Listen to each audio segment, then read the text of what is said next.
Okay.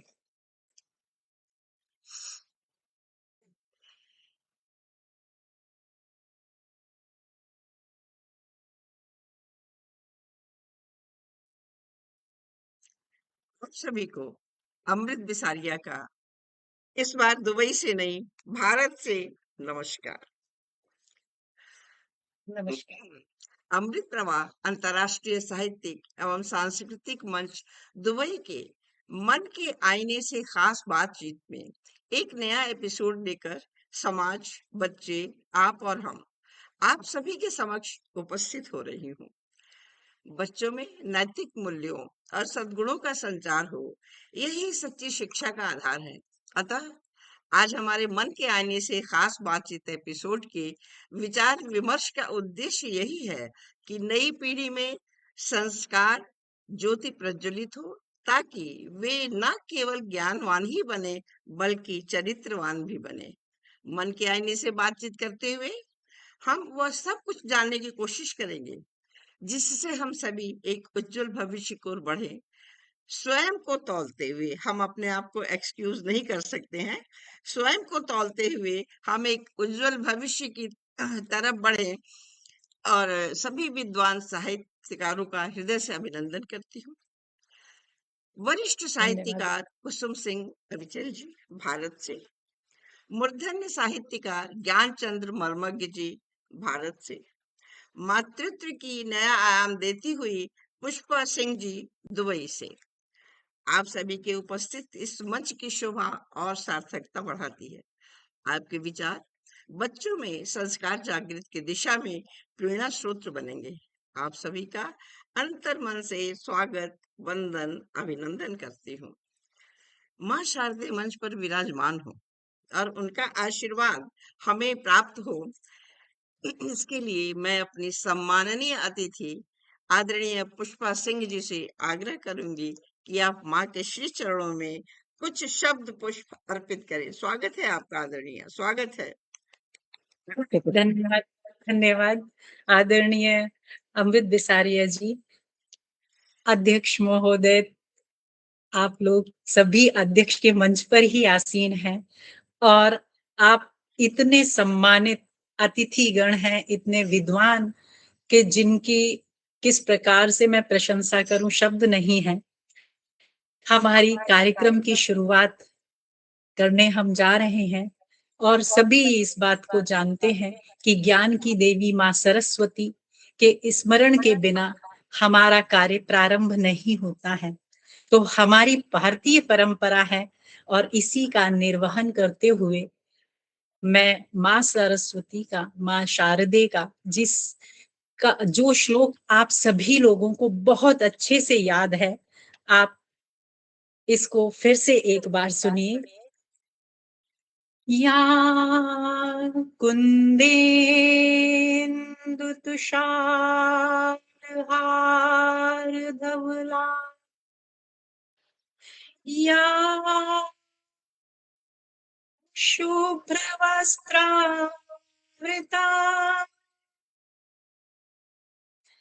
या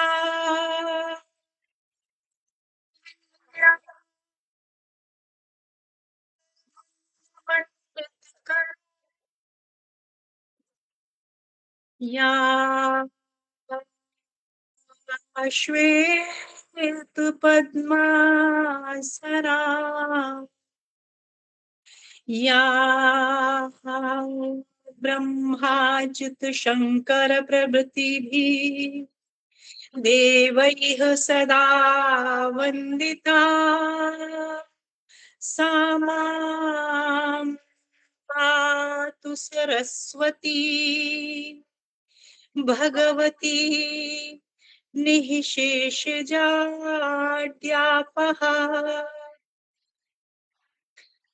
माँ सरस्वती को इन्हीं शब्दों में मैं वंदन करती हूँ। ज्ञान और विद्या की देवी माँ शारदे हमको अपने कार्य को करने की शक्ति प्रदान करें, जो कि ब्रह्मा शिव सभी को ज्ञान प्रदान करती हैं, जो कुंद के फूल के चंद्रमा और हिम की तरह उज्जवल हैं, जो श्वेत वस्त्रों को धारण करने वाली हैं, जिनके हाथों में वीणा है और जो श्वेत कमल पर विराजमान है। ब्रह्मा, विष्णु और शिव भी जिनकी वंदना करते हैं, वह माँ सरस्वती हमारी रक्षा करें, हमारे अज्ञान को दूर करें। माँ बहुत खूब बहुत आदरणीय। बहुत सुंदर। बहुत सुंदर माँ सरस्वती की वंदना, और इतने सुंदर शब्दों में, मधुर आवाज में आपने सुनाई कि माँ सरस्वती विराजमान हो गई होंगी मंच पे, और उनका हम सभी को आशीर्वाद मिल रहा होगा, और उनके आशीर्वाद के साथ मैं आगे बढ़ती हूँ। हमारे बच्चे समाज, भविष्य और परिवार के संस्कारों का प्रतिबिंब होते हैं।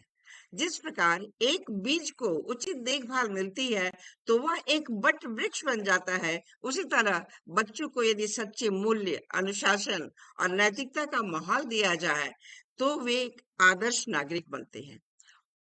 उचित जीवन जीने का मार्ग प्रशस्त करें, जिससे आज के बदलते परिवेश में बच्चों को सम्मान पूर्वक जीवन जीने योग्य बनाना समय की सबसे बड़ी आवश्यकता है। यद्यपि कि यह हर युग में आवश्यक रहा है कि बच्चों को हम संस्कार मंडित करें, क्योंकि सही मार्ग पर चलना ही जीवन को विभूषित करता है, और इसी में जीवन के सभी गुण समाहित है। तो आइए मन के आईने में मन के आईने में आगे बढ़ते हुए हमारी विशिष्ट और वरिष्ठ साहित्यकार कुसुम सिंह अविचल जी, जो ओजस्वी, अनुभवी और मार्गदर्शक, सुप्रसिद्ध साहित्यकार, लेखिका, वक्ता, समीक्षक, कुशल मंच संचालक तथा कार्य संयोजिका है। कितनी तारीफ, कितने एडजेक्टिव्स लगाऊं आपको आदरणीय।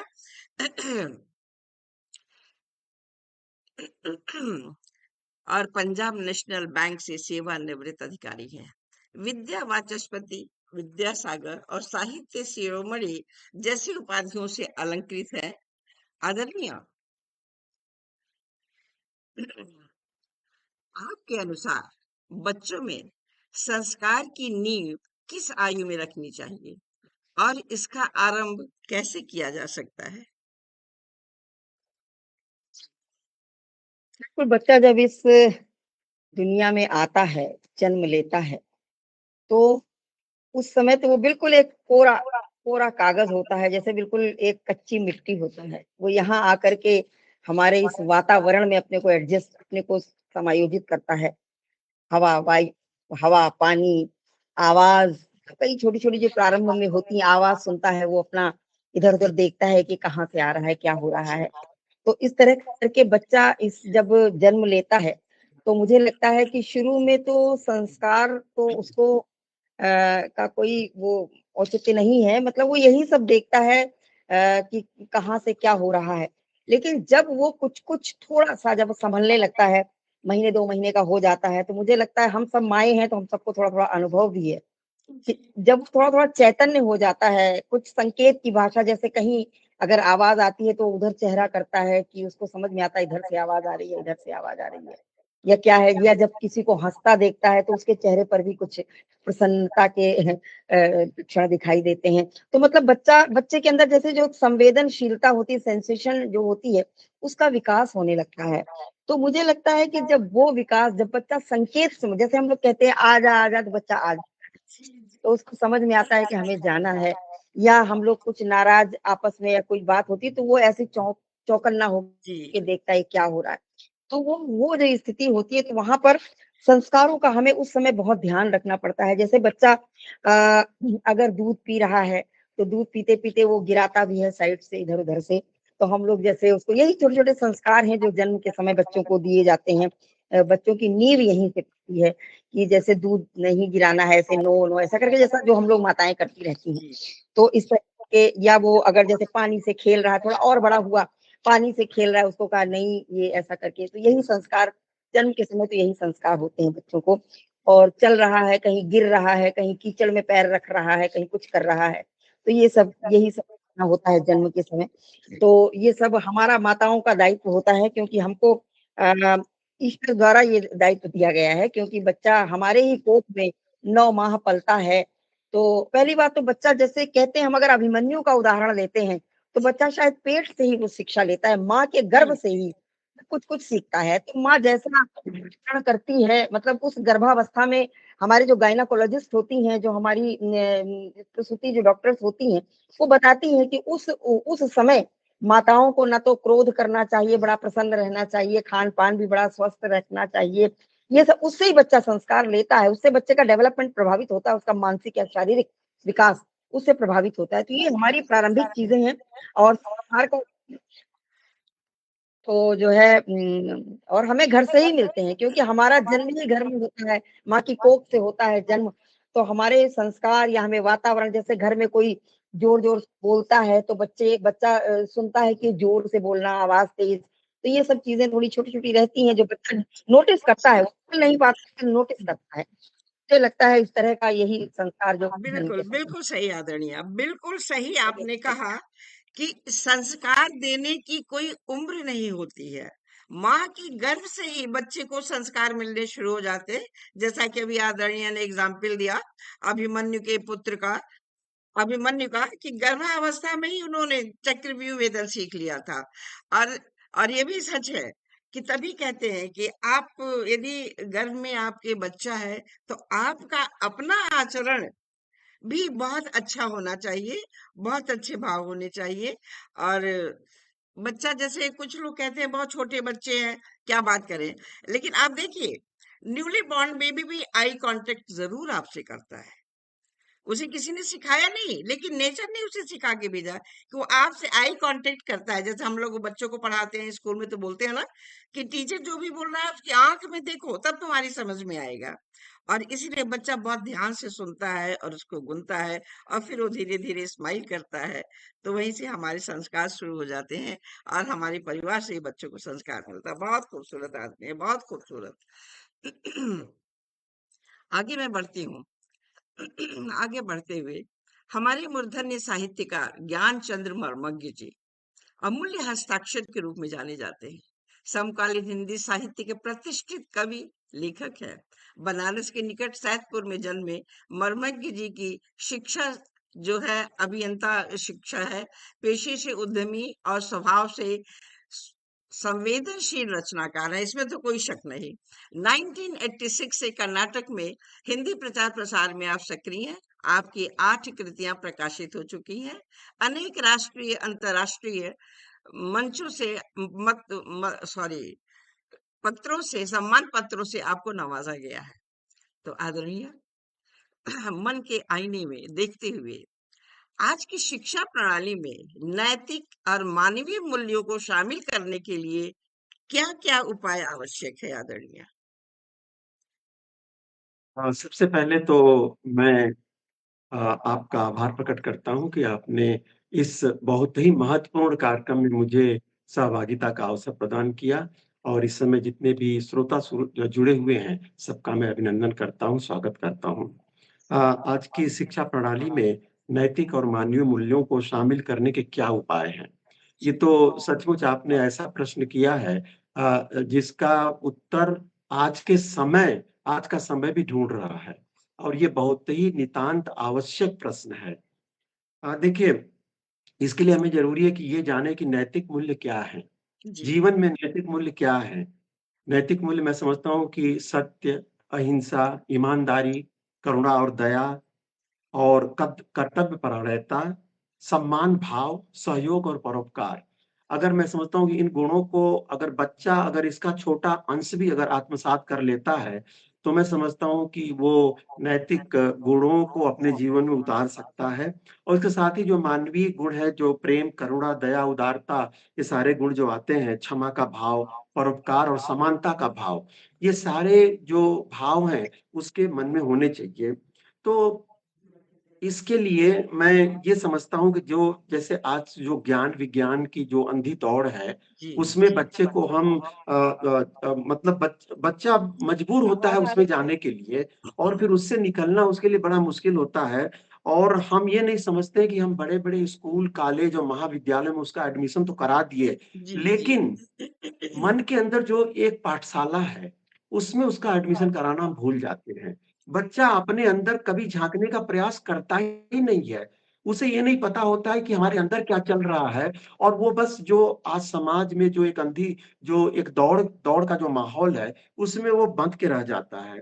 तो मैं समझता हूँ कि जो शिक्षा प्रणाली है, उसमें भौतिक और आत्मिक विकास के साथ-साथ मैं समझता हूँ कि जो चरित्र निर्माण है, उसके लिए उन लोगों को व्यवस्था करनी चाहिए और उसे ये नैतिक और मानवीय मूल्यों को शामिल करने का प्रयास करना चाहिए। और तभी इसके लिए ज़रूरी है कि जो या पाठ्यक्रम में थोड़ा सा उसमें दरवाजा बंद कर महापुरुषों दो। की जीवनी के पाठ्यक्रमों को पढ़ाया जाए। और देश के गौरवशाली इतिहास के संदर्भों को भी शामिल किया जाए। तभी बच्चा समझेगा कि हमारी जड़ कहाँ है, हमारी मिट्टी कहाँ है, हम क्या हैं? और तभी वो आत्मचिंतन कर पाएगा। और मैं ये भी चाहूँगा कि कॉलेजों में जो शिक्षा प्रणाली है, उसमें हमारे जो पुरातन ग्रंथ हैं, उनके अंशों को भी शामिल किया जाए, उसकी भी जानकारी बच्चों को होना ज़रूरी है। और इसके लिए बहुत महत्वपूर्ण है कि परंपराओं से उसको जोड़ा जाए। जो हमारे यहाँ जो उत्सव हैं, जो परंपराएँ हैं, जो हम लोग मिलके एक-दूसरे के साथ जो आत्मीयता का बोध जो करते हैं, जो एक-दूसरे के लिए हम केयर करते हैं और उसको अगर बच्चों को शुरू से ही पढ़ाया जाए, तो मैं समझता हूँ वो अपनी जड़ों से जुड़ जाएँगे। तो इसके लिए ज़रूरी है कि जो बौद्धिक विकास का जो हमारा एक रास्ता है, उसमें हम मानवता के गुणों और उसके व्यक्तित्व के विकास में वो उसके साथ आत्मसात कैसे करें, इस अ ब इस तरफ इसके योगदान पर हमें ध्यान देना चाहिए और इसके लिए ज़रूरी है कि बच्चों के विवेक को जागृत किया जाए। बिल्कुल, ज्ञान तो बहुत है और आजकल जो स्क्रीन जो है ना, वो बच्चों को एकदम समझ लीजिए कि जिद्दी बना दे रही है। उनके अंदर ज्ञान बढ़ा रही है, लेकिन विवेक शून्य होता जा रहा है। तो उस विवेक को हमको आगे बढ़ना है, तो इसके लिए हम ज़रूरी है कि ये सारी चीज़ें पाठ्यक्रम में शामिल करें और जिससे कि वो मानवीय मूल्यों के अर्थ को समझ सकें और उनके मन में ये भाव पैदा हो कि हम मनुष्य तो हैं, लेकिन हम कितने प्रतिशत मनुष्य हैं बिल्कुल, और बिल्कुल। मनुष्य होने का क्या लाभ है, हम समाज को क्या दे सकते हैं। मैं समझता हूँ कि अगर ये जीवन में उनके आ जाए, तो मैं समझता हूँ कि हमारा जो आज की शिक्षा प्रणाली है, वो बेहतर हो जाएगी। बहुत खूब आदरणीय।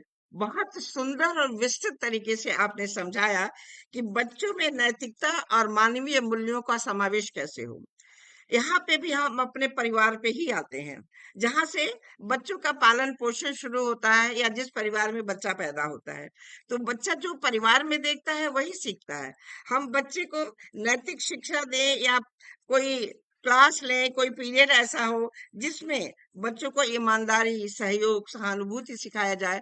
मेरी समझ से हमारे पाठ्यक्रम में या हमारे स्कूल में एक इसका भी पीरियड होना चाहिए कि इस तरह का पीरियड हो तो बच्चे कुछ तो सीखेंगे।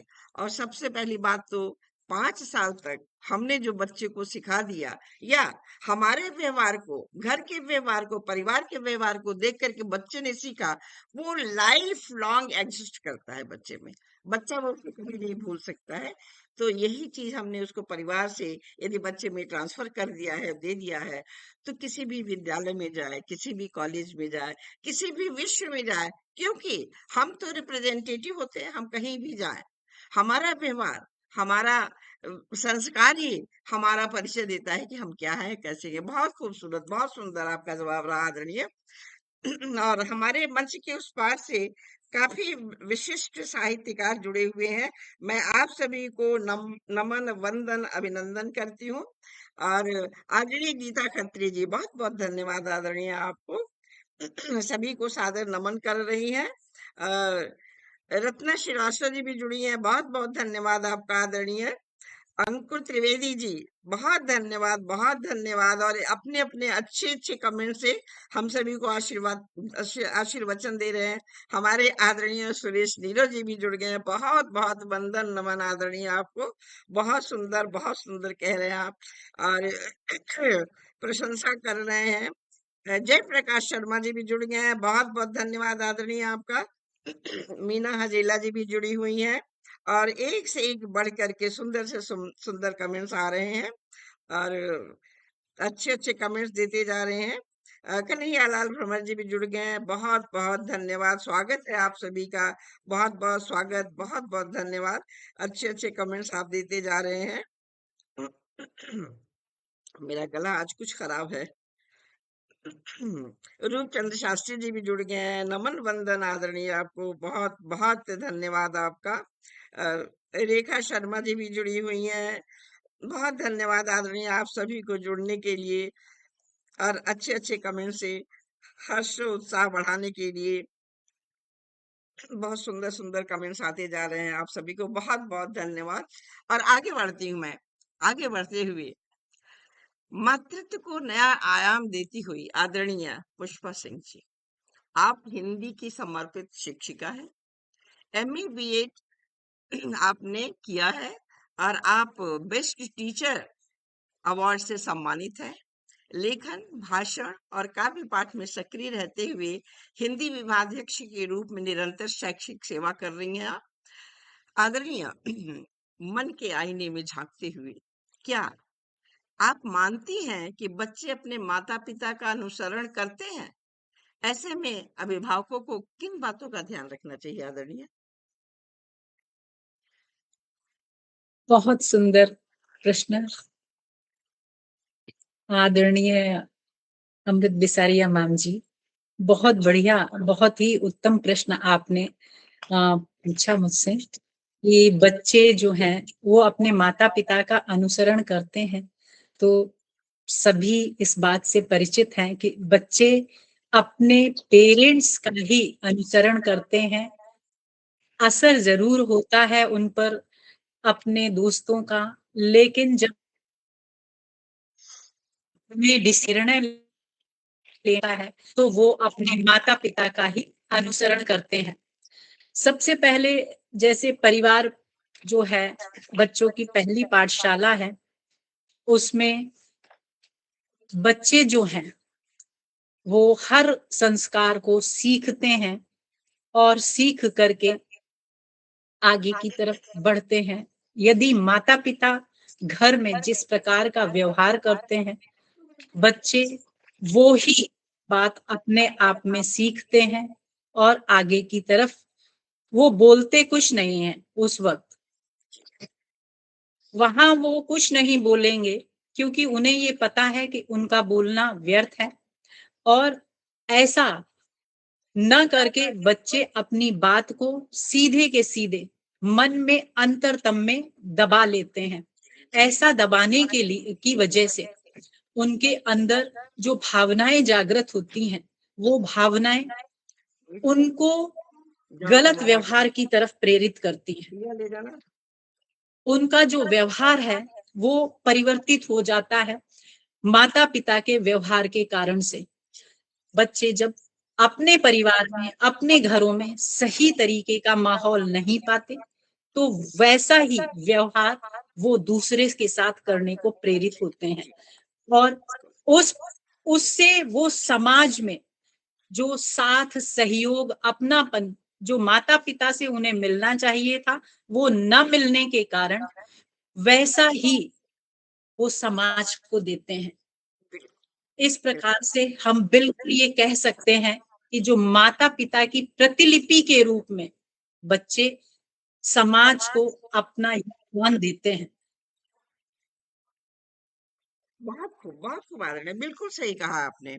और ये बिल्कुल सत्य है कि बच्चे जो देखते हैं वही सीखते हैं। यदि माता पिता में क्रोध है तो बच्चे में भी क्रोध आएगा। और यहाँ पे एक चीज मैं ये जी, कहना चाहूंगी कि आजकल की जैसी पॉलिसी आई है कि बच्चे को कुछ मत कहिए, जी, मैं इससे थोड़ी कम सहमत हूँ।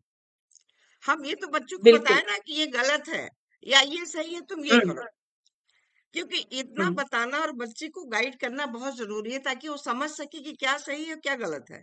और ये चीज हमें उसे तब तक बतानी चाहिए जब तक वो समझ ना ले। लेकिन बताने का माध्यम ये नहीं है कि आप डांटिए या आप बिल्कुल, कुछ ऐसी भाषा बोलिए कि वो उसका मन कुंठित हो जाए। कुंठा से तो पूरा उसका बिल्कुल। व्यक्तित्व खराब हो जाएगा, व्यक्तित्व का विकास ही नहीं होगा। तो मैंने भी जैसी है प्रैक्टिस की थी कि बच्चों को डांटना चाहिए। तो मैंने एक चीज अपने में ये लागू किया था कि आप बच्चे को डांटिए, क्या मतलब ये गलत है ये मत करो, ये मत बोलिए, बेटा या बेटी ये सही है तुम ये करो।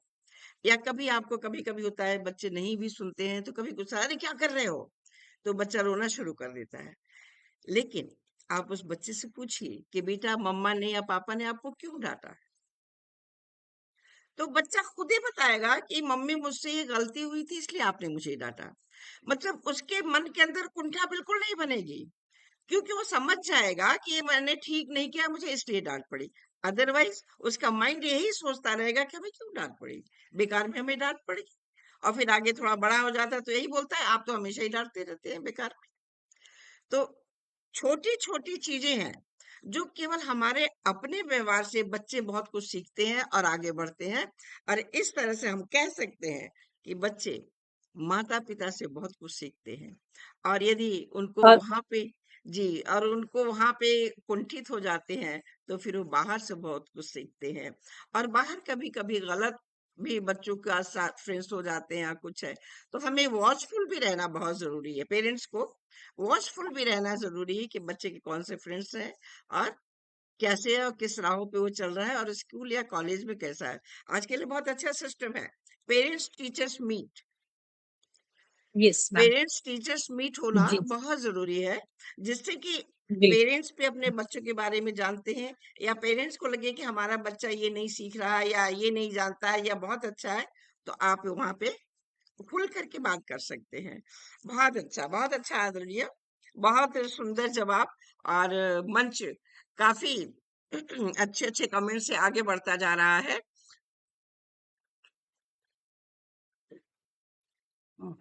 एक मिनट।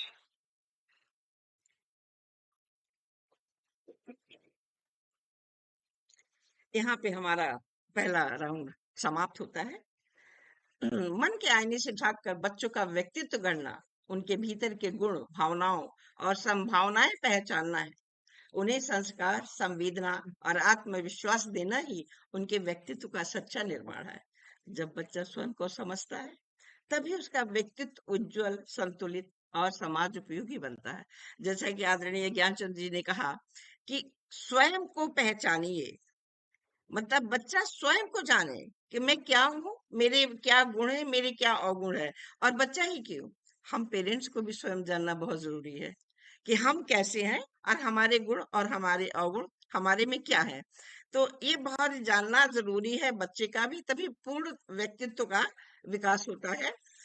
जब तक सही मैम आज्ञा इसमें जी जी मैम इसमें एड ऑन हम ये कर सकते हैं कि जी पेरेंट्स सबसे पहले खुद को as a role model present जी करें बच्चों के सामने। जी जी रोल बिल्कुल, ये मॉडल मैंने यदि हम बनते हैं तो बच्चे हमारी बहुत सारी चीजें, नीडी को खाना देना है, बिल्कुल बिल्कुल लोगों की बिल्कुल मदद करना है, सबसे अच्छे से बात कर रहे हैं, जी एथिकल चीजें हैं, इन सबको यदि हम करते हैं भी एज ए रोल मॉडल, तो बच्चे उस देख चीज को करके बहुत अच्छे से बच्चा सीखता करते है। हैं। मतलब वो बच्चा चित्रात्मक परिस्थिति, माहौल देना होता है। बच्चे को कुछ सिखाना जी या बताना नहीं होता है, उनको माहौल देना होता है। और हम जो माहौल देते हैं बच्चे वही सीखते हैं। और वो माहौल आएगा कहाँ से, हमारे अपने व्यक्तित्व से। तो क्वेश्चन के घेरे में कौन है, बच्चा नहीं है, हम हैं। हम हैं। और जी हमें जी इसे मानना बहुत जरूरी है कि बच्चा कभी भी गलत नहीं होता। मैं तो ये 100% मानती हूँ कि कोई भी बच्चा कभी भी गलत एग्री। नहीं होता है, उसको माहौल ऐसा नहीं मिला। यही कहेंगे, जी ये भी मैम नहीं हम कहेंगे कि बिल्कुल। पेरेंट्स गलत होते, पेरेंट्स भी गलत नहीं है। हर पेरेंट्स अपने बच्चे को बहुत अच्छी शिक्षा देना चाहता है, बहुत आगे बढ़ाना चाहता है, ये सब बहुत करता है। लेकिन राहों पे चलना, किस राह से हम चले, थोड़ा सा बस वो फर्क होता है कि हम उस राह पे जा करके अपना गोल प्राप्त कर सकते हैं, और उस राह से थोड़े से भी भटक गए, जबकि कुल मुश्किल से 3-4% का डिफरेंस ही होता होगा कामयाबी हासिल करने में और कामयाबी ना हासिल करने में। ज्यादा डिफरेंस नहीं होता है भाई। एक जी नंबर से आईआईटी में बच्चे 1000 बच्चों का रैंक आ जाता है, एक नंबर आगे पीछे होने से। तो ये चीजें हैं कि बस उनको पुश करने की जरूरत होती है, और इस तरह से हम आगे बढ़ते हैं। चलिए हम दूसरे राउंड की तरफ मुखातिब होते हैं और आमंत्रित अभिभावकों से कुछ और जानने की कोशिश करते हैं। आदरणीय कुसुम सिंह अविचल जी, तकनीक और सोशल मीडिया के इस युग में बच्चों को संयम और मर्यादा का पाठ कैसे सिखाया जा सकता है? जी, जी आदरणीय। बहुत सुंदर। आज की ज्वलंत समस्या है ये। डिजिटल क्रांति चल रही है, सोशल मीडिया जी, हावी है। तो हम ये कह सकते हैं जब विज्ञान आया था, जब हम लोग पढ़ा करते थे, जी, तब जी। हम लोग को एक साइंस पे ऐसे लिखवाया जाता था। तो आप सब लोगों को याद होगा, कहते थे कि science is a good servant but a bad master. बिल्कुल। तो मुझे लगता है आज जो सोशल मीडिया है उसकी उसके लिए ये बिल्कुल लागू होता है कि it's a good servant but a bad master. लेकिन आज का जो हम देखते हैं परिदृश्य समाज में, अभी हमारे ज्ञानचंद जी ने जो बात कही थी शिक्षा में ज्ञान, सबसे पहले तो हम विद्या विद्या को लेते हैं। हम बचपन शुरू में हम लोग विद्या ग्रहण करते हैं और विद्या में जब नैतिकता आती है, नैतिकता का पाठ पढ़ाया जाता है तो उसको शिक्षा शिक्षा माने शिक्षित होना। विद्या ग्रहण करना और शिक्षा करने में मतलब मेरे अनुसार थोड़ा-सा बहुत बहुत छोटा-सा डिफरेंस है। जी, उसके साथ आता है ज्ञान। जब हमारे पास ज्ञान आता है, तो उस विद्या का, उस शिक्षा का हमें कैसे उपयोग करना है, इसका हमें इसकी हमें जो है इसका हमें ज्ञान आता है। हम संज्ञान में लेते हैं कि हमने पढ़ा तो ये है, लेकिन ये व्यावहारिक रूप से कितना समाज के लिए उपयोगी है या नहीं उपयोगी है। और मानव मूल्य, नैतिकता की बात जो की थी अभी ज्ञानचंद जी ने, तो सबसे पहले तो यही बात है कि हमारी जो शिक्षा है, हमारी जो भारतीय संस्कृति की जो शिक्षा है, उसमें मानव मूल्यों को सबसे महत्व दिया गया है। उसमें मानव मूल्य हो, चरित्र का निर्माण हो, नैतिकता हो, नैतिक नैतिक मूल्य बहुत आवश्यक हैं। हम लोग जब पढ़ा करते थे, तो आप लोगों को याद होगा हम लोग सब लगभग एक ही आयु उसमें आते हैं, थोड़ा ऊपर-नीचे। एक नैतिक शिक्षा की बुक चला करती थी, जी, हम लोगों जी, ने पढ़ी है। तो उसमें नैतिक शिक्षा में क्या-क्या करना है, वो जब छोटे हम लोग को तो अब सब पता है क्या करना है, क्या नहीं करना है, वो हम आचरण ना करें वो अलग बात है। जी, लेकिन बच्चों को सिखाया जाता था कि ऐसे खाना है, ऐसे उठना है, ऐसे बैठना है, ऐसे क्या करना, नैतिक शिक्षा। वो आजकल विलुप्त है, जो आज की जो शिक्षा प्रणाली है, जो आज की उसमें नैतिक शिक्षा का नहीं, क्योंकि हम लोग के भी बच्चे छोटे जो नाती-पोते जो भी हैं पढ़ते हैं, हम देखते हैं नैतिक शिक्षा नहीं है। इसके साथ-साथ एक अभी ज्ञानचंद जी ने बताया, बहुत अच्छी बात बताई, हमारे पूर्वज एक किताब चलती थी, हम सबने पढ़ी होगी वो किताब। जी, जी, उसमें जी, हमें अपने महापुरुषों से करवाया जाता था निसंदेह वो चरित्र जिनका कि हम अनुकरण कर सकते हैं, हमारे इतिहास के जो मूर्धन्य चरित्र हैं उनका, वो इन ये इसमें जो आज की शिक्षा में इसकी कमी है। अब आती है बात सोशल मीडिया की। आज के समय में जो है सोशल मीडिया हमारे लिए अनिवार्य भी है, लेकिन इसका प्रयोग कहाँ क्या करना है, इसका भी हमें चिंतन करना है। क्योंकि बच्चों का अपरिपक्व मस्तिष्क होता है, वो सब चकाचौंध आज की हाँ, जीवन वैसे ही चकाचौंध का बिल्कुल, है। हम बिल्कुल, लोगों ने जो जीवन जिया वो सादा जीवन था, हम लोग चकाचौंध में नहीं फँसे हैं और आज भी नहीं फँसते हैं। कुछ लोग अपवाद होंगे वो बात अलग है, लेकिन हम लोग उस चकाचौंध से अपने को बचा के रखते हैं। लेकिन जो आज के बच्चे हैं निसंदेह उनके लिए ये सब आवश्यक भी है, क्योंकि वो जीवन के प्रति उनका नज़रिया बदला है, उनकी सोच बदली है और सोशल मीडिया के फ़ायदे भी हैं, ऐसा नहीं कि उसके फ़ायदे नहीं हैं। जैसे हमको तुरंत के तुरंत बहुत सारा ज्ञान प्राप्त हो जाता है और जो एक पिक्टोरियल जो इफेक्ट होता है जो कुछ देख करके हमारे जो जीवन को या हमारे विचारों को जो प्रभावित करता है वो चीज आती है। वो चीजें पढ़ने से उतना प्रभावित नहीं करती हैं जितना कि कोई चीज देख करके हम उस उन चीजों को बिल्कुल, तुरंत के तुरंत इंस्टेंट हम प्रभावित हो जाते हैं। लेकिन जो है इसके लिए हमें जैसे एक डिजिटल साक्षरता का एक कोर्स बनाना चाहिए कि डिजिटली बच्चों को, जैसे हम बच्चों को पहले शिक्षित किया करते थे, तो अब डिजिटली साक्षरता की आवश्यकता है। बच्चों को वो जी, ट्रेनिंग देने की आवश्यकता है कि सोशल मीडिया है, लेकिन ये हमारे लिए कहाँ उपयोगी, हमें कहाँ इसका प्रयोग करना है, इसका ये बहुत अनिवार्य है आज के समय में साक्षरता वाला। और दूसरी चीज़ हम सबको बच्चों को, जैसे बच्चे बिल्कुल एडिक्टेड हैं आजकल, देखो बच्चे बिल्कुल, जब देखो तब कुछ ना कुछ देख रहे हैं। तो ये हमारे जो है चरित्र निर्माण में बाधक है, हमारे व्यक्तित्व को एक एडवर्स तरीके से दुष्प्रभावित करता है। तो ये सब इसके जो नुकसान है, बिल्कुल एडिक्शन नहीं है। और जो शिक्षित जो एजुकेशन से रिलेटेड, क्योंकि विद्यार्थी है, विद्यार्थियों को तो शिक्षा से जुड़ा होना है ना। उनको बिल्कुल, कोई ऐसा जीवन तो है नहीं कि वो मस्ती भरा जीवन है, वो स्टूडेंट लाइफ निकल गई, उनको एन्जॉय करना है या क्या। उन्हें तो शिक्षा लेनी है, ज्ञान लेना है, सोशल मीडिया से लेना है, या अब क्योंकि बदला है, पहले हम लोगों ने पुस्तकें पढ़ी हैं और खूब-खूब पढ़ी हैं। हम लोगों का अध्ययन का, पढ़ने की एक आदत है। आज के बच्चों में एक तो उससे ये पढ़ने की आदत बहुत कम हो रही है, क्योंकि उसमें समय भी लगता है। तो ये सोशल मीडिया के कुछ जो है नुकसान हैं। तो इसके लिए जो है हमें बड़ा सतर्क रहना है कि बच्चा अगर सोशल मीडिया से जुड़ा है, बिल्कुल, बच्चा अगर मोबाइल या उससे जुड़ा है, वो क्या देख रहा है? बच्चे को नहीं समझ आती है कि क्या देखना है, क्या नहीं देखना है। और आजकल तो वाक़ई में सोशल मीडिया मैं समझती हूँ गैर ज़िम्मेदाराना रवैया अपना रही है। क्योंकि हम लोग सब परिपक्व मस्तिष्क के, हम लोग सब प्रबुद्ध वर्ग से आते हैं, जो हमारे आयु वर्ग के लोग हैं। अपवाद होंगे उनकी मैं बात नहीं करती हूँ।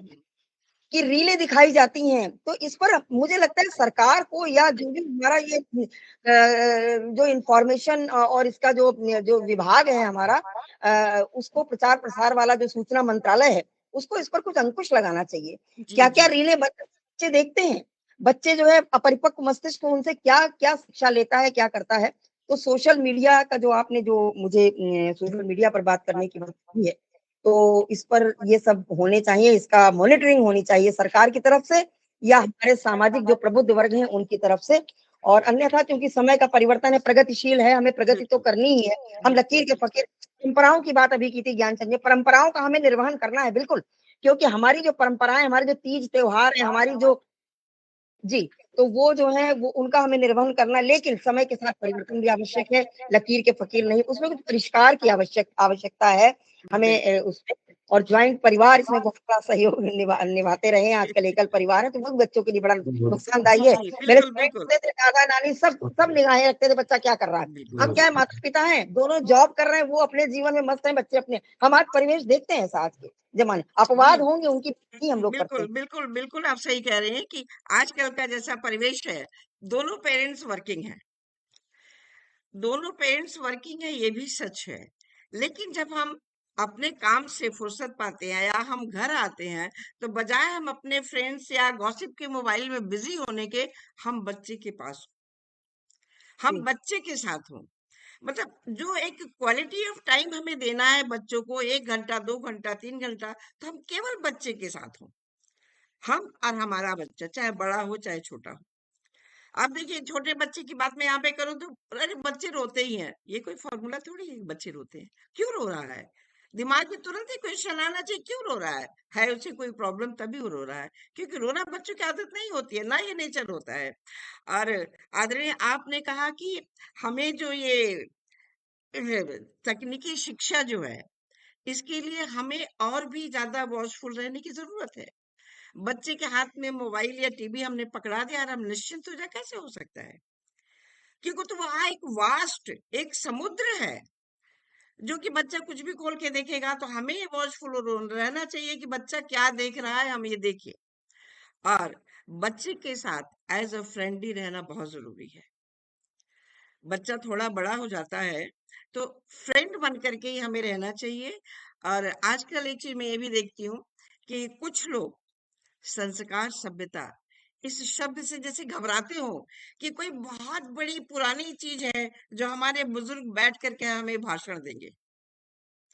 तो इसीलिए मैंने इसका नाम बदल करके जीने की राहें जीने की राहें मैंने सोचा कि ये नाम ज्यादा सही है क्योंकि लोग सोचेंगे ना कि इन राहों पे चल करके कि हम आगे बढ़ेंगे। जब ये राहें नहीं होंगी तो हम कोई भी अच्छी बात कोई भी धार्मिक तो नहीं हम कहेंगे वैज्ञानिक या कोई भी बात हमें सीखनी है तो हम किसी अच्छी राह पे चल करके ही सीखेंगे। और जब अच्छी राह से चलेंगे तो हमें विद्वता मिलेगी और हम आगे भी बढ़ेंगे। और आपने अभी कुसुम जी ने अभी कहा था आदरणीय कि शिक्षा और शिक्षित दोनों में बहुत फर्क है। वाकई सही कहा आपने। शिक्षित शिक्षा जो है हम वो शिक्षित जो है हम एक डिग्री लेते हैं पढ़ करके पढ़ते हैं और एक डिग्री मिलती है जो हम अपने जॉब में आगे की लाइफ में इस्तेमाल करते हैं।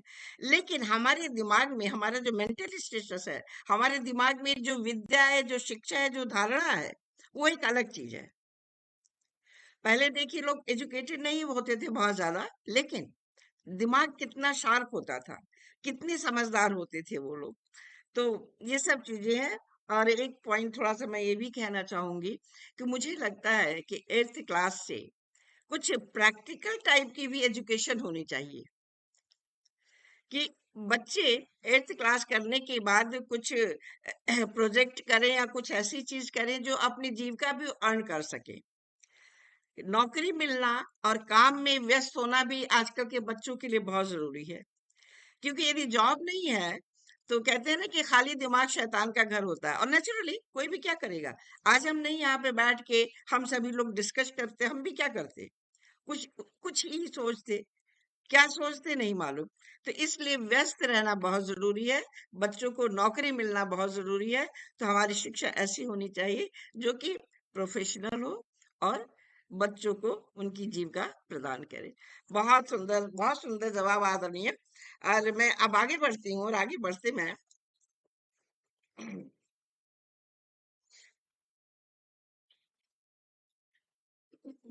आदरणीय ज्ञानचंद्र मर्मज्ञ जी, क्या आजकल बच्चों की शारीरिक और मानसिक एक्सरसाइज कम हो रही है? यदि हाँ, तो हमें क्या करना चाहिए?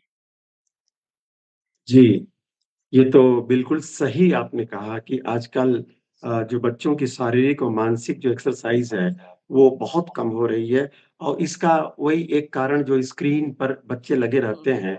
मैं कभी किसी कॉलेज में जाता हूँ, किसी प्रोग्राम में तो मैं देखता हूँ कि बाहर लाइन से बैठे हुए स्टूडेंट बस मोबाइल पर देखते रहते हैं, उनको ये नहीं पता कौन आ रहा है, कौन जा रहा है। तो स्थिति बहुत भयावह है आजकल।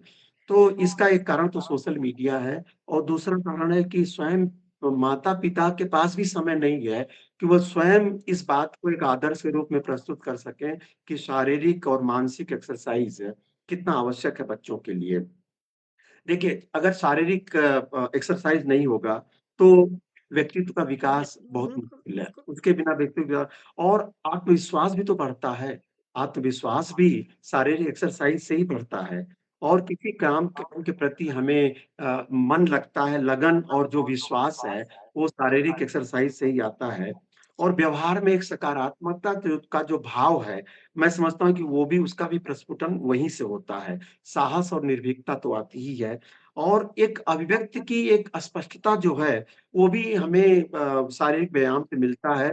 इसलिए कि शारीरिक व्यायाम जो है वो मानसिक व्यायाम से सीधा-सीधा वो कनेक्टेड है और निर्णय लेने की जो क्षमता है, उसमें भी बच्चों में सुधार आता है और दूसरे शब्दों में जो नेतृत्व क्षमता है, वो भी सुधार उसका भी आता है। तो शारीरिक व्यायाम बहुत ज़रूरी है बच्चों के लिए और मानसिक व्यायाम वो कैसे करें? आपने ये प्रश्न भी पूछा।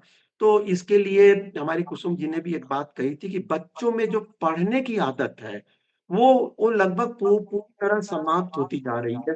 बच्चे पढ़ना नहीं चाहते, यहाँ तक कि जो कोर्स की किताबें हैं, वो भी बच्चे नहीं पढ़ते हैं, वो यूट्यूब पर सुन लेना चाहते हैं जी और जी, टीचर बिल्कुल भी यूट्यूब बिल्कुल। पर लगा के उनके सामने परोस देती हैं। तो ये स्थिति है आज की। तो अगर बच्चे पढ़ने की आदत डालेंगे तो उनका मानसिक विकास स्वयं होने लगेगा और उनको लेखन का भी अभ्यास करना चाहिए। और यहाँ पे एक बात और जोड़ना चाहता हूँ मानसिक विकास के लिए कि बच्चों को एक दूसरी भाषा भी सीखनी चाहिए। दूसरी भाषा सीखने से हमारे मानसिक विकास में बहुत बड़ा उसका योगदान होता है।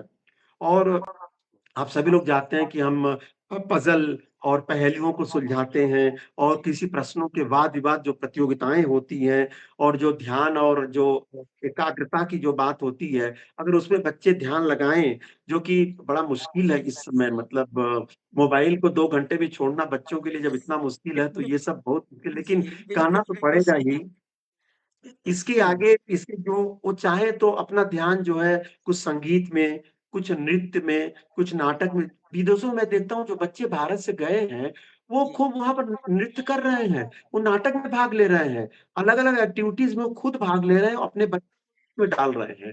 तो ये जागरूकता धीरे-धीरे आ रही है, जी लेकिन ये जब तक बच्चे देखिए नया कौशल नहीं सीखेंगे और विचार मंथन के क्षेत्र में आगे नहीं बढ़ेंगे और प्रतियोगिताओं में भाग नहीं लेंगे, तब तक मैं समझता हूँ कि उनका मानसिक विकास मुश्किल है और ये बहुत ज़रूरी है उनके जीवन में लाना और व्यायाम करना भी बड़ी ज़रूरी उससे तो ऊर्जा बढ़ती है और वो भी कई तरह से उसके हैं, दौड़ सकते हैं, साइकिलिंग कर सकते हैं, अगर बिल्कुल। समय नहीं कोई ज़रूरी नहीं कि वो जब बच्चे अधिकतर क्या होता है जब जब वो 16, 17, 18 साल के होते हैं तो शरीर बनाने के लिए जिम में जाना शुरू कर जी देते हैं। जी जी। लेकिन ये व्यायाम जो है, वो शुरू से ही बच्चों में डालना चाहिए। उनको साइकिल चलाना, दौड़ना, तैराकी, रस्सी कूद, बहुत सारे ऐसे हैं जिससे उनका शारीरिक व्यायाम हो सकता है और मानसिक व्यायाम हो सकता है।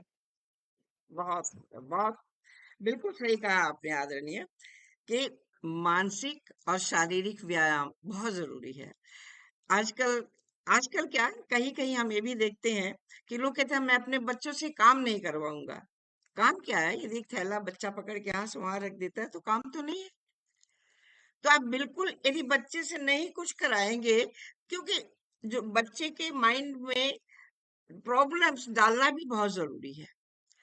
जब बच्चे के माइंड में हम प्रॉब्लम्स डालेंगे तो उस प्रॉब्लम को सॉल्व करने में वो अपना दिमाग इस्तेमाल करेगा, और उसके साथ साथ वो अपना फिजिकल एक्सरसाइज भी करेगा कि हम कैसे इस प्रॉब्लम को सॉल्व कर सकते हैं। तो फिजिकल एक्सरसाइज और मानसिक एक्सरसाइज होना बहुत जरूरी है। अदरवाइज आप देखिए ना, आजकल मोटापा कितना बढ़ रहा है, जिसकी वजह से भी आपने कहा ज्ञानचंद्र जी ने कि जिम जाते हैं, और जिम का भी बहुत नुकसान हो रहा है बच्चों को। वो क्या डाइट बताते हैं, ये डाइट खाओ, ये डाइट खाओ, और ऐसा रहो, तो अब बाद में बहुत सारी बीमारियां भी हो रही हैं। तो मेरा तो ये कहना बिल्कुल है, हम किसी अति की तरफ क्यों जाए?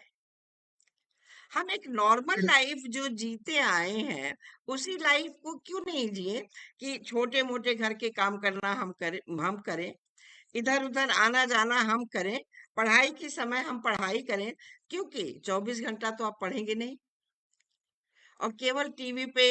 एक मैंने पढ़ा था कहीं कि कुछ 50 बच्चों को लाइब्रेरी में बुक्स पढ़ने के लिए बिठाया गया, और 50 बच्चों को टीवी देखने के लिए बिठाया गया, ये टेस्ट करने के लिए कि माइंड किसका शार्प होता है। तो नेचुरली जिन बच्चों ने बुक्स पढ़ा है तो मेंटल एक्सरसाइज भी हो रही है उनकी, और जिन्होंने केवल टीवी देखा तो उनको तो सब बना बनाया मिल गया, दिमाग पे उनके कोई जोर पड़ा ही नहीं, तो दिमाग की एक्सरसाइज तो हुई नहीं। तो मेंटली वो बच्चे ज्यादा स्ट्रांग हुए जो बुक्स पढ़ करके लाइब्रेरी में बैठ के बुक्स पढ़ते थे। तो जी आप कुछ कहना चाह रही हो पुष्पा जी? मैम, ये बिल्कुल सही कह रहे हैं आप।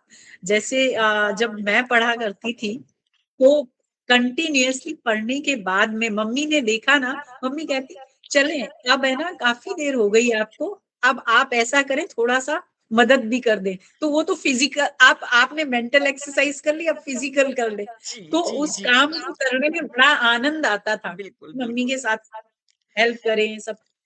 बिल्कुल, बिल्कुल, और उससे हम कुछ सीखते भी हैं, बहुत कुछ सीखते हैं, चीज़ों को बैलेंस करना, चलना। डांस कह रहे थे, अभी आपने बताया आदरणीय ज्ञानचंद जी की डांस कर रहे हैं, एक्टिंग कर रहे हैं, तो वो सब क्या चीज़ है? वो बॉडी की एक्सरसाइज़ है, और बॉडी को हम कैसे बैलेंस कर सकते हैं, हाथ को, पैर को कैसे हम बैलेंस कर सकते हैं? तो ये सारी चीज़ें जो हैं, बहुत ज़रूरी हैं, फिज़िक को अपने अच्छा रखने के लिए। कहते हैं ना कि ज़हर भी दवा के काम आती है कभी कभी, और अमृत भी कभी जहर के समान हो जाती है, अर्थात अति सर्वत्र वर्जयेति। तो एक मिडिल पाथ अपना करके हम उस रास्ते पे चलते रहे इन सब चीजों के साथ, तो लाइफ और ब्रेन और शरीर सब कुछ ठीक रहेगा। बाई चांस कभी कुछ होता है, हो सकता है, नहीं, कोई ये चीज भविष्यवाणी नहीं है, फिर भी हम काफी मेंटली और फिजिकली स्ट्रांग बने रहेंगे। चलिए आगे मैं बढ़ती हूँ।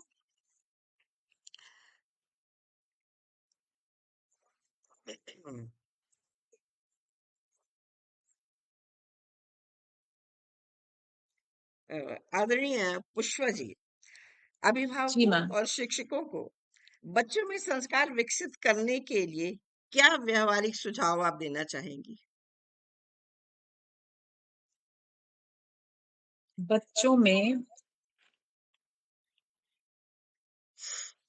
संस्कार निर्माण करना, ma'am can you repeat your question once?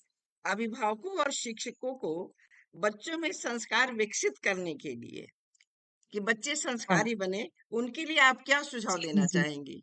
अभिभावक और शिक्षक दोनों को।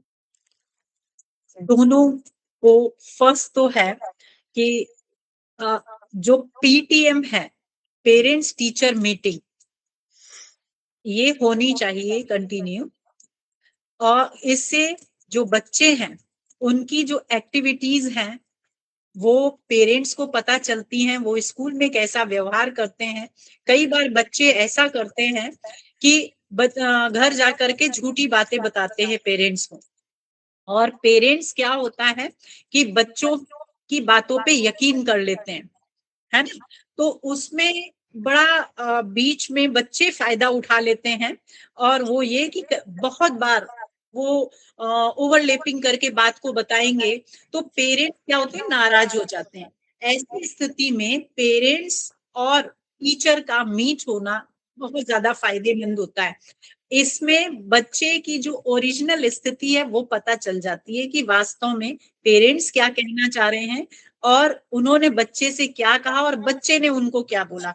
अभी यहाँ पर हम देखते हैं कि बच्चे की जो बात आती है तो फिर बच्चा उस बात को समझने की कोशिश करता है, ना कि फिर वो झूठ बोलता है, क्योंकि उसे पता है पीटीएम होना है, अपना 15 डेज में होना है, तो हम तुरंत के तुरंत उस चीज को वहां पकड़ा जाएंगे, तो वो झूठ नहीं बोलेगा।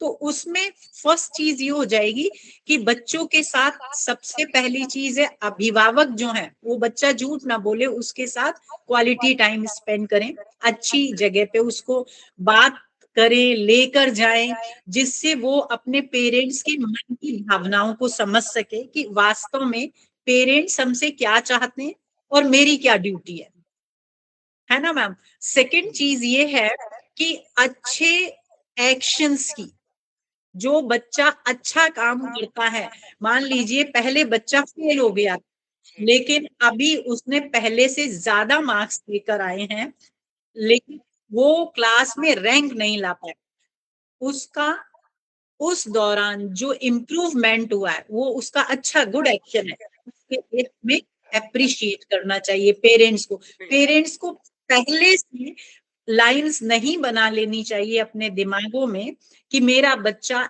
ऐसा करेगा ऐसा करेगा, बच्चे की योग्यता को देखें। इसके बाद में हम बात करेंगे डिसिप्लिन, और कि पेरेंट्स को और टीचर्स को दोनों को डिसिप्लिन बच्चे में डेवलप डायरेक्ट करें, और एकदम से जैसा अभी हमारे यहाँ माहौल चल रहा है कि आप कुछ बच्चे से बोल नहीं सकते हो, है ना, तो बच्चा ही सर्वे सर्वा हो जा रहा है। तो ये दोनों चीजों को हम बैलेंस करके रखें कि गलत होने पर उसके लिए हम देखभाल रखें, डिजिटली मॉनिटरिंग कर सकते हैं। बच्चे को हमने आईपैड दिया हुआ है कंटिन्यूअसली, उसमें कौन सा ऐप वर्क करेगा, कौन सा नहीं करेगा, स्कूल के थ्रू, पेरेंट्स के थ्रू वॉच होनी चाहिए। तो इसमें क्या है, दोनों चीजें बैलेंस हो जाती हैं। आगे हम बढ़ते हैं, तो बच्चा किसी की मदद करता है तब भी हम उसकी प्रशंसा करेंगे, और अपने टीचर के बारे में आकर जैसे वो बताता है कि मैम ने मुझे ये बहुत अच्छे से सिखाया, तो आप जब जाते हैं टीचर की भी उसके सामने प्रशंसा कर देंगे, तो बच्चे को ये लगेगा कि पेरेंट्स ने मेरी तरफ ध्यान दिया। तो पेरेंट्स और टीचर मिल करके दोनों बच्चे को सही दिशा पे ले जा सकते हैं और अच्छे भविष्य की तरफ एक कदम और बढ़ा सकते हैं। बिल्कुल बिल्कुल बिल्कुल सही कहा आदरणीय आपने कि पेरेंट्स और टीचर्स वाकई बहुत अच्छे डायरेक्शन यदि बच्चों को मिले, अच्छा माहौल मिले, तो ये दोनों मिलकर के बच्चों का भविष्य बहुत अच्छा बना सकते हैं और अपने देश का भी भविष्य बहुत अच्छा होगा। और आपने ये भी सही कहा कि हमें अपने बच्चे में नेगेटिविटी नहीं आने देना चाहिए। बिल्कुल पॉजिटिव थिंकिंग बनाना बच्चों में बहुत जरूरी है। जैसे कुछ पेरेंट्स कहीं कहीं होते हैं, किसी टीचर के बारे में भी कुछ नेगेटिव बोल देंगे। आप जाइए, बच्चे ने आपसे जो कहा वो बात आप टीचर से करिए, तो आपको फैक्ट पता चलेगा। अदरवाइज एक बार आपने गलत सपोर्ट कर दिया, अपने बच्चे का गलत सपोर्ट कर दिया, तो बच्चे भी बहुत अच्छी तरह से समझ जाते हैं कि हमें कहाँ पे कौन सा रोल या कौन सी बात करके अपनी बात मनवानी है, या पेरेंट्स को गलत साबित करना है या टीचर को गलत साबित करना है। तो बिल्कुल ऐसा एक ये डिसिप्लिन एक ऐसा स्टेज है कि उससे थोड़े से भी आप डाउन हो जाते हैं तो बहुत सारी प्रॉब्लम्स आने लगती हैं। इसलिए मेरे हिसाब से तो बच्चों की लाइफ के एक एक सेकंड की खबर आपको होनी चाहिए और नेगेटिविटी नहीं आने देना चाहिए। आपने सुना होगा श्री कृष्ण और कर्ण की बातचीत हुई, तो कर्ण बहुत दुखी थे। उन्होंने अपना दुख श्री कृष्ण को सुनाया कि देखिए ना मेरी जिंदगी क्या है, मेरे पेरेंट्स नहीं है, मैं कहीं और पला, मेरे साथ ये हुआ, मुझे वो नहीं मिला, मुझे वहां परेशान किया गया और मुझे वो दूसरी जाति का कहा गया। तो कृष्ण ने कहा कि तुम ये सोच रहे हो क्योंकि तुम्हारे पास टाइम है। मैंने तो कभी नहीं कहा कि मैं कहाँ पैदा हुआ, दूसरे घर जाकर के मेरा पालन पोषण हुआ। मैं जब 6 दिन का था तो कितने राक्षस मेरा संघर्ष करने आए और कहाँ कहाँ मुझे ले गए। मैं तो कभी नहीं रोया। तो क्यों सोचते हो?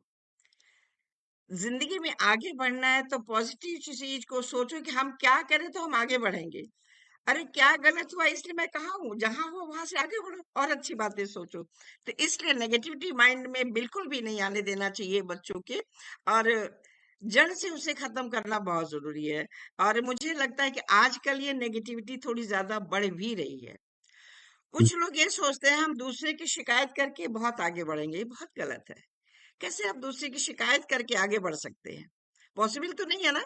1 सेकंड को आपको तबका कोई मिल सकता है, लेकिन हमेशा आपको तबका नहीं मिलेगा। तो खुद में क्वालिटी होना, खुद में गुण होना सबसे जरूरी है, और हमें वही अर्जित करना चाहिए। और इधर देखिए हमारे मंच पे, वाह वाह, काफी विशिष्ट साहित्यकार जुड़ गए हैं हमारे मंच पे। आदरणीय कन्हैया लाल भी जुड़ी हैं। वाह वाह, बहुत सुंदर आयोजन लिख रहे हैं। महेंद्र नाथ तिवारी जी भी जुड़ गए हैं। स्वागत है आदरणीय, आपका बहुत बहुत स्वागत है। जयप्रकाश जी जुड़ गए हैं, बहुत स्वागत है आदरणीय आपका। सबको नमन वंदन कर रहे हैं और अपने सुंदर सुंदर कमेंट्स लिखते जा रहे हैं आप लोग। बहुत बहुत धन्यवाद। महेंद्र नाथ जी भी जुड़े हुए हैं। मौसमी प्रसाद जी जुड़ गई हैं, बहुत स्वागत आदरणीय आपका। जयप्रकाश भी जुड़ी हुई हैं, बहुत बहुत स्वागत। मधु प्रधान जी भी जुड़ गई हैं, बहुत स्वागत आदरणीय। स्वागत, वंदन, अभिनंदन आप सभी का। राधा विश्व जी भी जुड़ गई हैं, बहुत बहुत स्वागत आदरणीय आपका। ऋत्विक बिसारिया जी भी जुड़े हुए हैं, बहुत बहुत स्वागत आपका। और इस तरह से इतने अच्छे अच्छे साहित्यकार हमारे मंच से जुड़े हुए हैं और इनके इतने अच्छे अच्छे कमेंट्स आ रहे हैं। तो आज हमने काफी कुछ सोचा बच्चों के भविष्य के बारे में और उस पर डिस्कशन किया। आगे बढ़ते हुए, संस्कार किसी भी समाज की आत्मा नहीं है, सॉरी, आत्मा है जो जी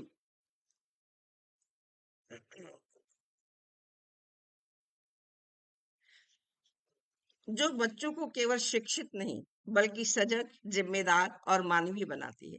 आधुनिक युग में जहाँ तकनीक ने जीवन को सुविधाजनक बनाया है, वहीं मूल्यबोध और संवेदनशीलता को भी बनाए रखना चुनौती बन गया है। अभिभावकों को अपने आचरण से, शिक्षकों को शिक्षा में नैतिकता से, और समाज को सकारात्मक वातावरण प्रस्तुत करके बच्चों के लिए हमेशा सकारात्मक वातावरण होना चाहिए। कभी जी नेगेटिविटी माइंड में नहीं आने देना चाहिए। प्रस्तुत कर सकते हैं। जब हर स्तर पर सच्चाई, प्रेम, करुणा और अनुशासन की भावना विकसित होगी, तभी आने वाली पीढ़ी संस्कारी बन सकेगी। संस्कारों से ही बच्चों का चरित्र निखरता है और वही राष्ट्र के उज्जवल भविष्य की नींव रखते हैं।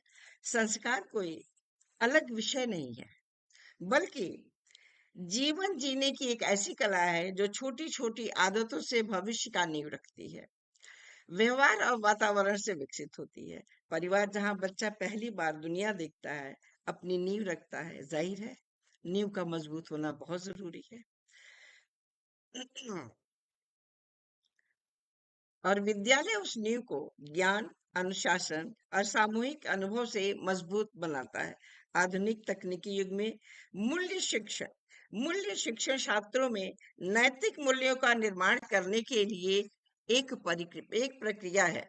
विद्यालय में अवश्य लागू होना चाहिए मूल्य शिक्षण। वही जो हम लोगों ने अभी डिस्कशन किया कि नैतिक शिक्षा का जी भी एक पीरियड होना चाहिए।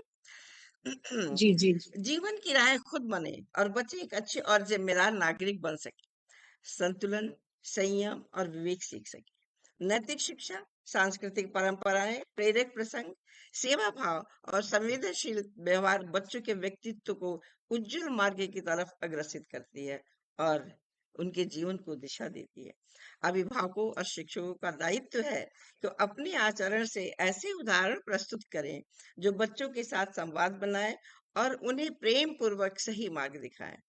आने वाली पीढ़ी को संस्कारी, मानवीय और उत्तरदायी नागरिक बनाना हमारा कर्तव्य है, जो हमारे ही व्यवहार से परिलक्षित होगा। मेरी समझ में सबसे ज्यादा जिम्मेदारी परिवार की है। मैं ऐसा मानती हूँ कि सबसे ज्यादा जिम्मेदारी परिवार की है, क्योंकि 5 साल तक जो शिक्षा मिल गई है उनको, क्योंकि बड़े हो जाने पे आप उनको नहीं समझा सकते हैं। यदि वो कहने सीख लिया है बच्चे ने नहीं करना, तो आप उसे नहीं आगे बढ़ा सकते हैं। वो हाँ करना नहीं सीखेगा। इसलिए शुरू से ही हाँ करना सिखाइए और संस्कारी तथा उत्तरदायी नागरिक बनाना हमारा कर्तव्य है। हमारे व्यवहार से ही परिलक्षित होता है।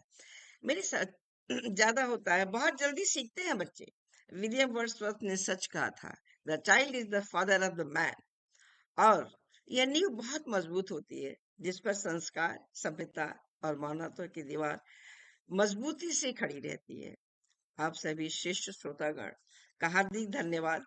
साहित्य मंच की गरिमा, ऊष्मा और अर्थ देने के लिए आपके ही कारण शब्द खिलते हैं और विचारों को पंख मिलती है। साहित्य जगत आप सभी के प्रति सदैव कृतज्ञ रहेगा। 2 पंक्तियां। गलत फहमियां मत पालिए, गलत फहमियां मत पालिए, सुनी सुनाई बातों पर यकीन मत करिए। गलत फहमियां मत पालिए, सुनी सुनाई बातों पर यकीन मत करिए।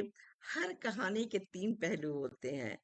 हर कहानी के 3 पहलू होते हैं साथियों, आपका, उनका और सच का। आपका, उनका और सच का। आप सभी का बहुत बहुत धन्यवाद हमसे जुड़ने के लिए। मन के आईने से बच्चों के व्यक्तित्व विकास की जानकारी को साझा करने के लिए। इस तरह से भावों और नए विचारों के साथ हम आगे फिर मिलेंगे। तब तक के लिए शुभ रात्रि, शब्बा खैर, गुड नाइट। आप सभी का बहुत बहुत बहुत बहुत धन्यवाद। शुभ धन्यवाद। रात्रि। बहुत बहुत बहुत बहुत धन्यवाद। धन्यवाद मैम। बहुत बहुत आपका बहुत धन्यवाद आप बहुत सभी का आभार। जुड़ने के लिए। बहुत बहुत धन्यवाद। फिर मिलेंगे इसी मंच पर। बिल्कुल। जी।